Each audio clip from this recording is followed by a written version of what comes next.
I've always thought love was supposed to be loud, obvious, something everyone could see. But loving you, Hana, has taught me otherwise. Every day I watch you from a distance. Smile lighting up the room before anyone else even notices. I laugh when you laugh, quietly cheer when you succeed, and stay up at night thinking of ways to make your day a little brighter. You don't notice me, not in the way I wish you would. You notice everyone else first. Your eyes searching for someone I can't be. And yet I don't leave. I can't. Because somewhere in your laugh, in your casual gestures, in the way you don't see me at all, I've found a home. It's a home I can't live in fully, because you'll never know the depth of my heart. And maybe that's okay for now. I'll be the quiet shadow, the invisible warmth, the one who loves you without asking for anything in return. The first time I saw Hana, she wasn't doing anything special, just standing by the coffee machine, in the corner of the office, humming a tune I didn't know. But something about her made the world feel quieter, like everything else had faded away for just a moment. I remember thinking, she's the kind of person who could make anyone fall in love without even trying. Since that day, I found myself looking for her in every crowd, every gathering, every small corner where she might appear. Sometimes I catch her laughing with friends, the sunlight catching in her hair, and I have to remind myself to breathe. I try to tell myself it's enough to just be near her, to exist in the same space where her presence lingers.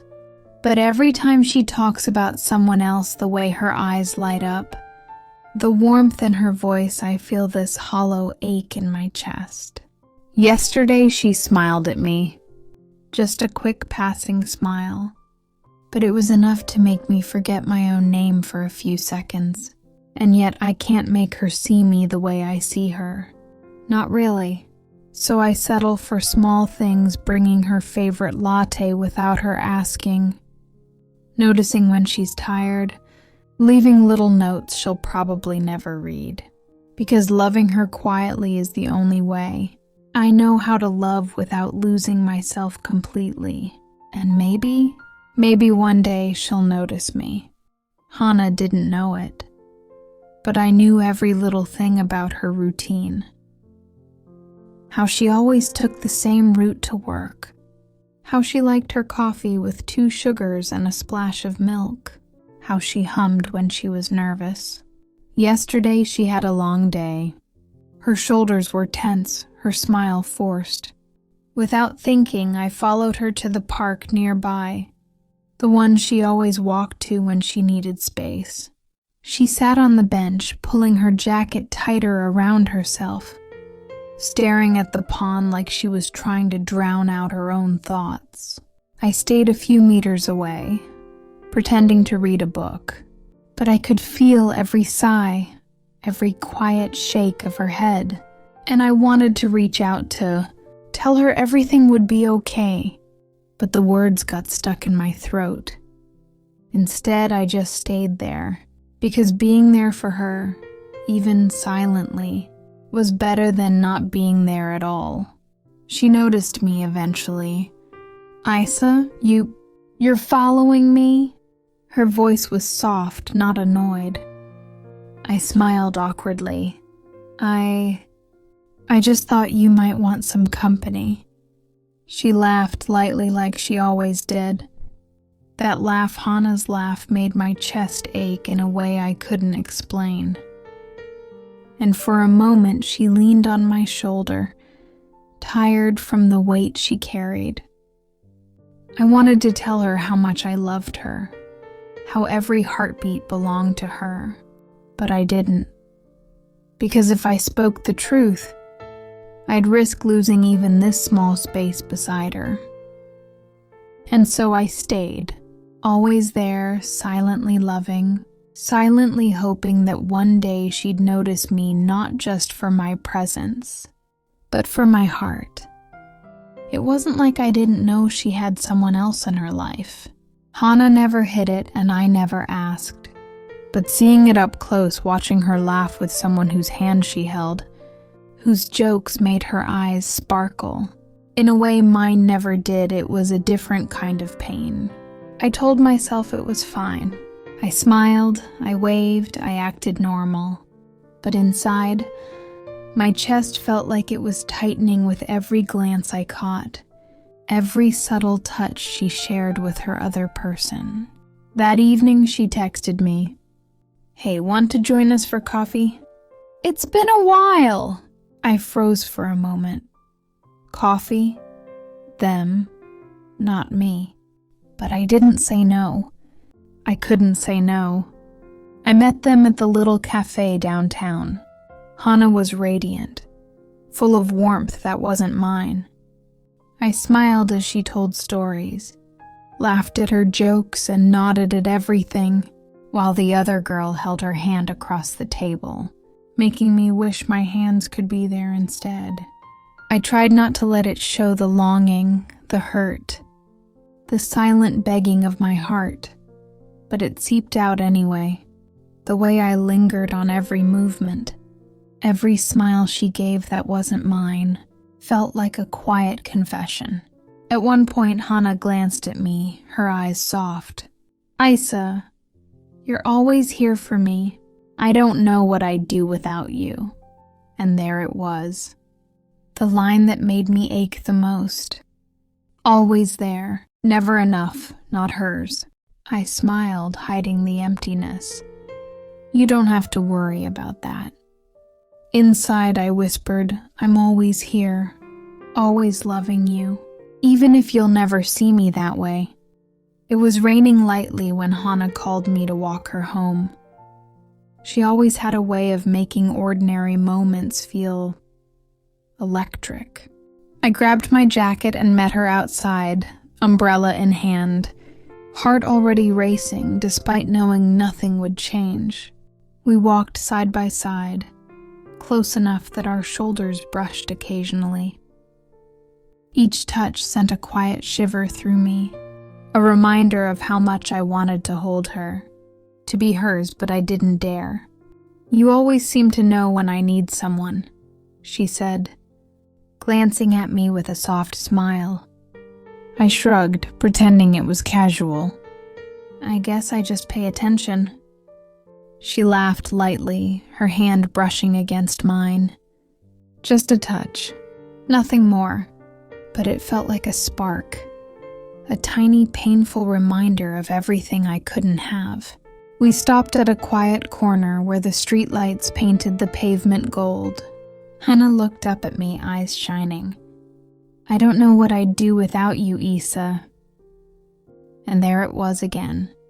Always me, always there, but never her. I smiled, holding back a sigh. "I'll always be here, Hana." Her laugh echoed softly in the rain, and for a moment, I let myself imagine a world where she looked at me like I looked at her. But then she stepped closer, just slightly, and leaned on my shoulder, not because she wanted me, but because she was tired. I closed my eyes, feeling her weight, memorizing the warmth that was mine to feel, but not mine to keep. And in that quiet moment, I realized love like this hurts the most when it's closest to home. Because being near her was everything, and nothing. It was a quiet Sunday afternoon when Hana invited me over to her apartment. She said she needed help rearranging some furniture, but I knew better it was an excuse to have someone around. As we moved the couch and stacked books, our hands brushed more than usual. Each accidental touch made my heart race, yet I couldn't let it show. I had learned the art of quiet longing, how to be present without being seen, how to love without expecting anything in return. "You're really good at noticing things," Hana said suddenly, pausing to adjust a picture frame. Her voice had a hint of curiosity, a softness I hadn't heard before. I froze for a moment, unsure if I imagined it. Noticing what? I asked, trying to keep my tone casual. Her eyes met mine, lingering just a fraction too long. Little things, like how I like to keep my notebooks color-coded, or how I always take the long route home when I'm thinking. My chest tightened. She was seeing me, really seeing me, in a way she hadn't before. Yet at the same time, I could feel the invisible wall between us, the distance my heart couldn't cross. You really pay attention, don't you? She whispered, almost more to herself than to me. I swallowed, smiling softly. I guess I do. For a brief moment, the air between us felt different, heavier, charged with something unspoken. And I allowed myself a secret hope. Maybe, just maybe, she was starting to notice more than my presence. But then she laughed, shaking her head. You're too thoughtful sometimes. Isa, I don't know what I'd do without you. And just like that, the moment slipped away. I wanted to reach out, to tell her everything, the love I'd carried silently, the longing that had shadowed every day, but I didn't.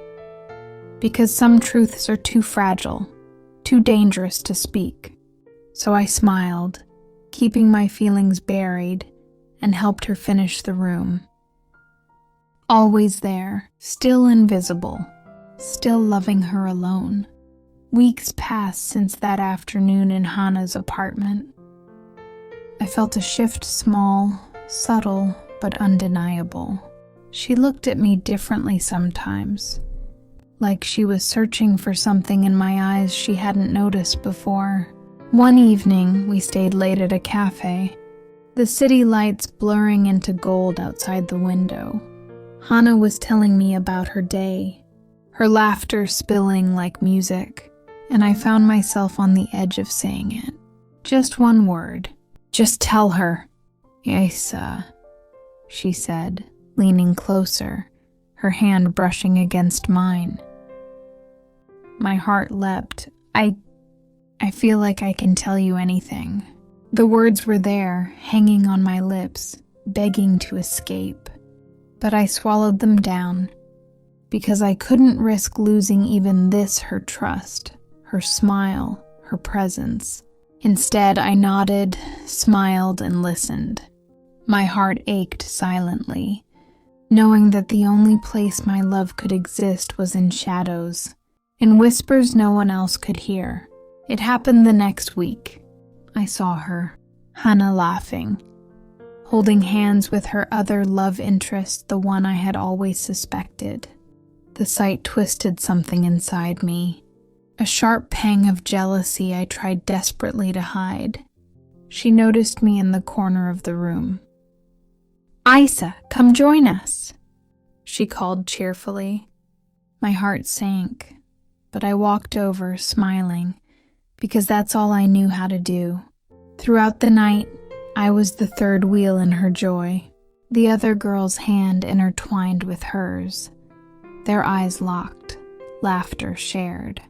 And I could only stand there, silently loving from the sidelines, pretending I was happy for her. Later, when the crowd thinned, Hana approached me. You were quiet tonight, she said, brushing a strand of hair from my face. Are you okay? I smiled softly. I'm fine, really. But inside, the truth gnawed at me. I wasn't fine. I wasn't okay.